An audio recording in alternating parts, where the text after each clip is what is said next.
Okay, I have one thing to confess.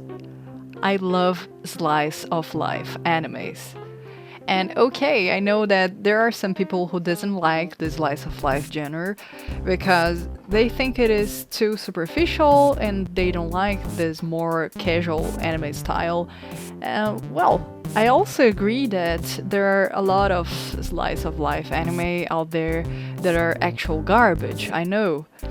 But still, I have many slice of life animes that I consider some of the best animes ever created.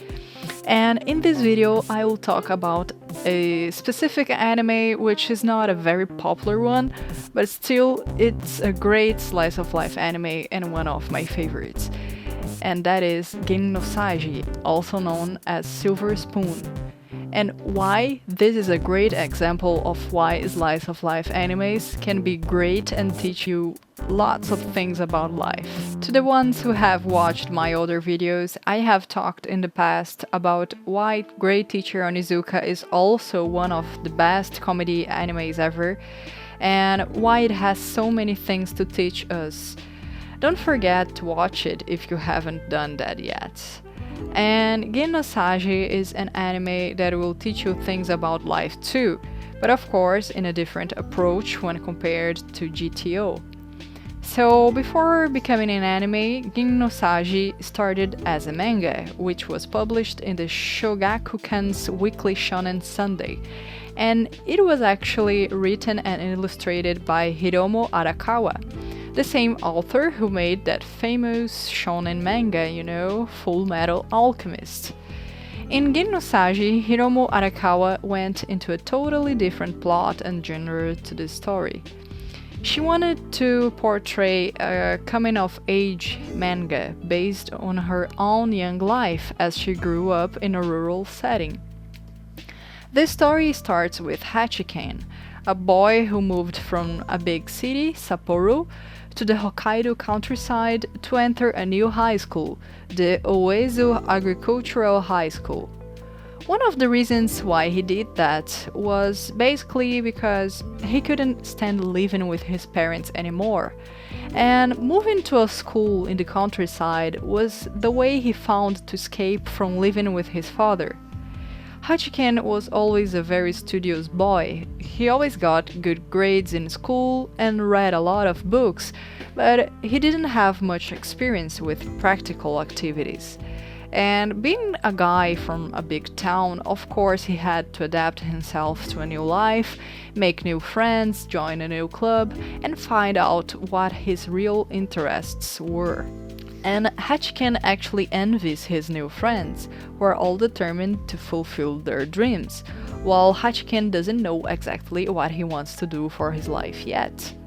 However, Hachiken soon learns that the life in an agricultural school is not as easy as he thought it would be.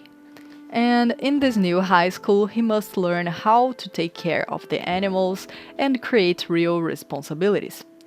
He gets a job for the first time and earns his own money. He finds out that he must help others and also get help from others if he wants to succeed in the farm. He must make some conflicting decisions that are like a rite of passage to him, kind of. And also, he learns that he's not the only one who has to deal with problems in life.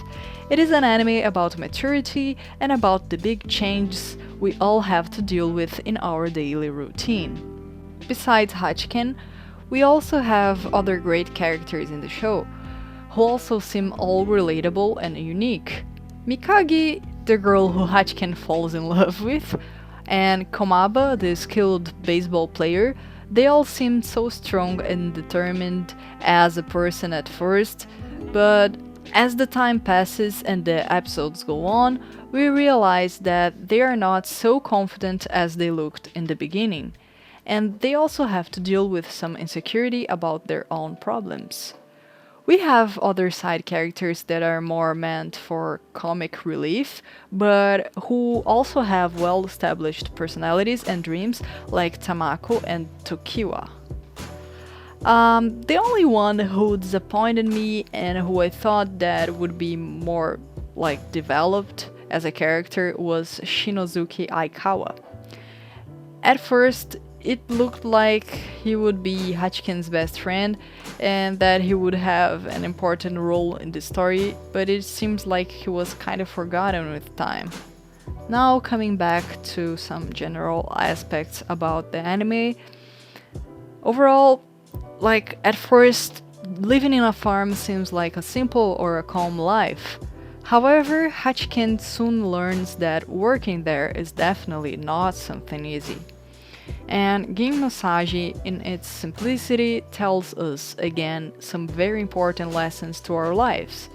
Gin No Saji is all about the way we see the world and how we adapt to new cycles, new environments, and new responsibilities. Hachiken, in his way of helping others, actually inspired me to be more determined in my life and even in my daily chores, for example. We can relate to his character. We all have to deal with a lot of changes in our lives, like making new friends, getting a first job, having to deal with family or relationship problems.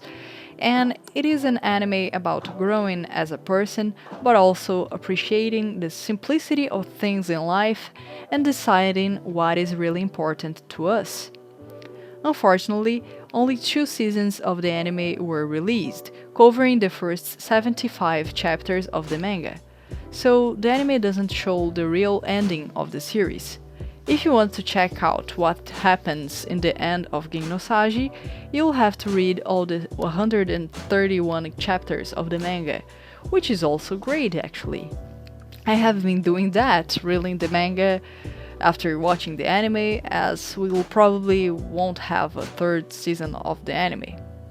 But still, it would be great if we could have an ending to the anime, because to the ones who only watched the anime, it seems like we didn't have a resolution to the problems presented in the show. Even though the anime was so good and entertaining that I still consider it one of the best animes I have watched, and it definitely impacted me in a good way. So that was it for today. If you enjoy animes, manga and games, don't forget to like the video and subscribe, as we will soon be adding more videos in the channel. And thank you all for watching.